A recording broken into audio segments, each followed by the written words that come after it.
Very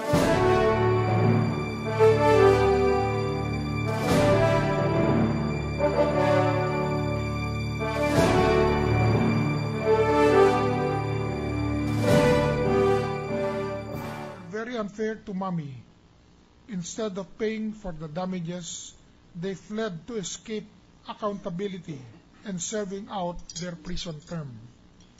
It was only fair that Mommy would be paid damages. The Court of Law convicted Jose III and Raimundo Basa, issued multiple warrants of arrest, and ordered them to pay damages. They were guilty of destroying Mommy's reputation and making her suffer the pain, the anguish, the sleepless nights, the emotional turmoil, the damaged reputation, and endless adverse effects of such crimes. No compensation, in fact, is sufficient to pay for their crime. Yan po ang nangyari.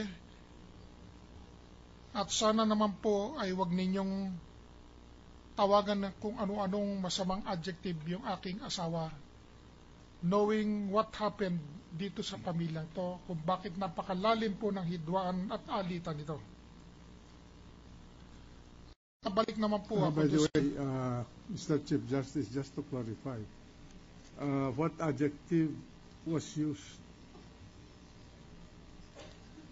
Parang nadinig ko pa yata, if memory serves me right, parang may nadinig ako na nakaisa, nakagulang, nakapangtuso, yun po nadinig ko. Was that Hindi po kayo. hindi po ako. Hindi po kayo. Tinanong ko lang po dun sa sheriff kung umobject si Mrs. Corona dun sa bid price of 28,000 pesos because of the fact that at that point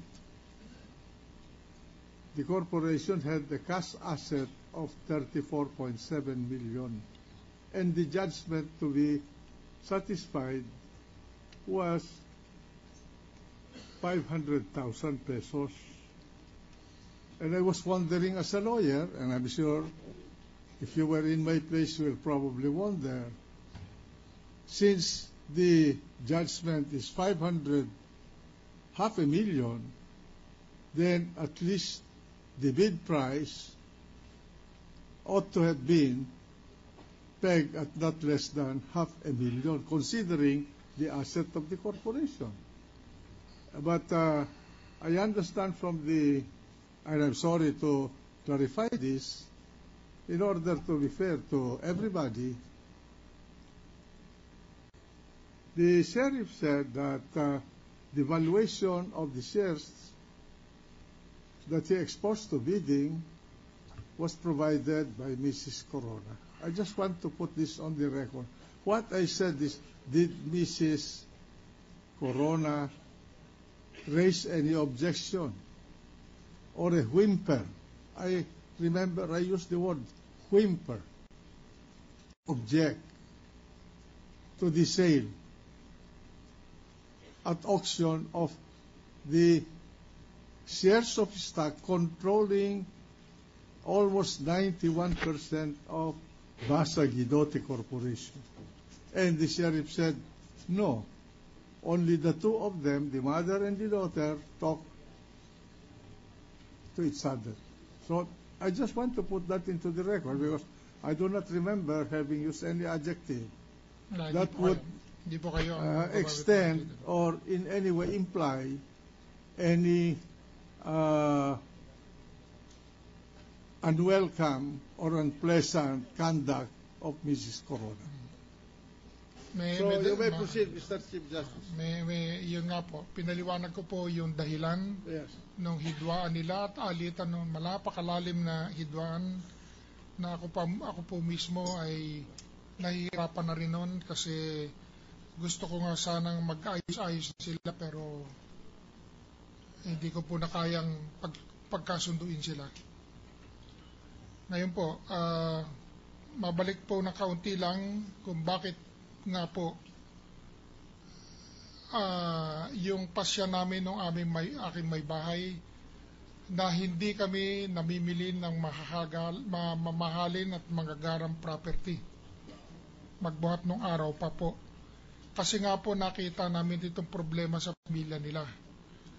Kaya po ang pasya namin ay ininvest na lang namin sa cash, sa foreign exchange po, para hindi po mawala yung halaga.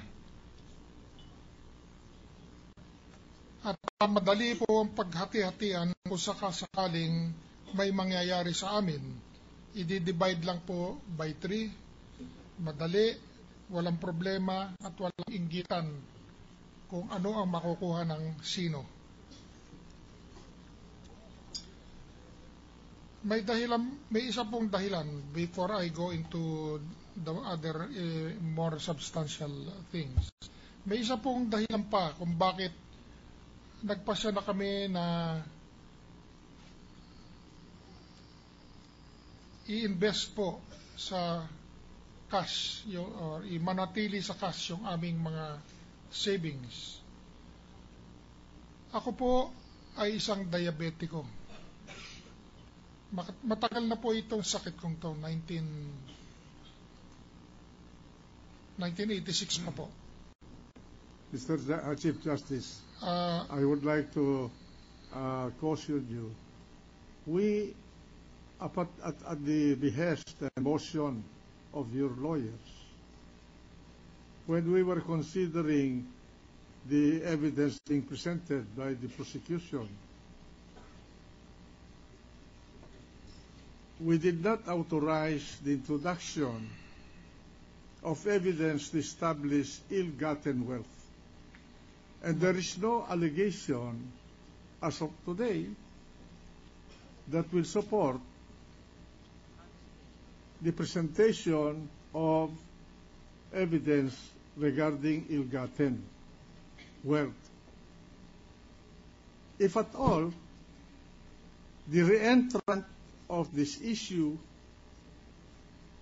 of ill-gotten wealth was not provided by the prosecution, to be fair to them.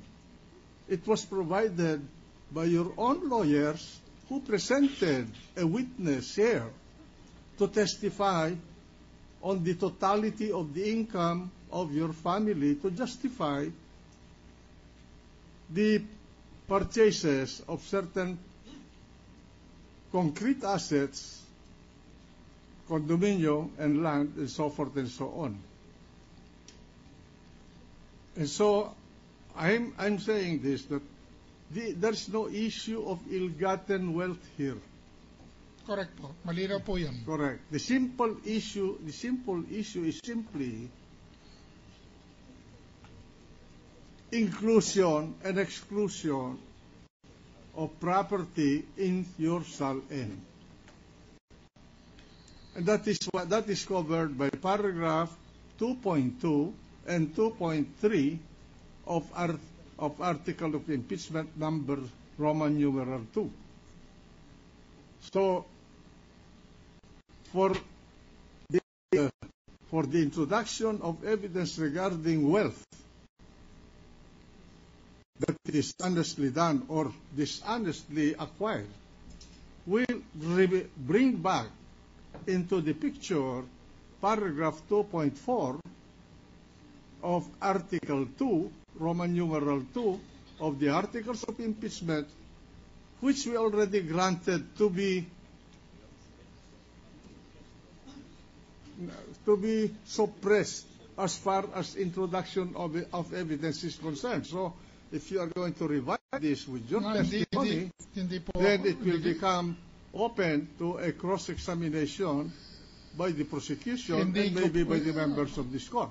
Hindi ko po rini-revive ito. Binabanggit ko lang po ito sapagkat malinaw po na nalason po ang pag-iisip ng publiko sa mga atake sa amin sa labas. I will allow you to proceed, Mr. Chief Justice. Kaya lang po, I am cautioning you because this is, as you know, an adversarial trial that you will be opening yourself to cross-examination in this area. But anyway, Opo. it is your responsibility, and I will allow you to continue with your statement. Opo. Opo. Ayun.